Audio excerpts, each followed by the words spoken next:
זאת הנביאה של מעיין עין מפעם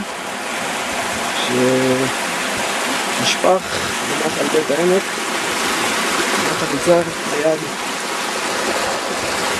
העיירה ירקה.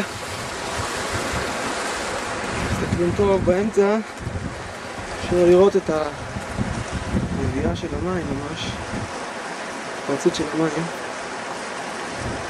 הגוון החום של המים זה בגלל השנים שירדו פה.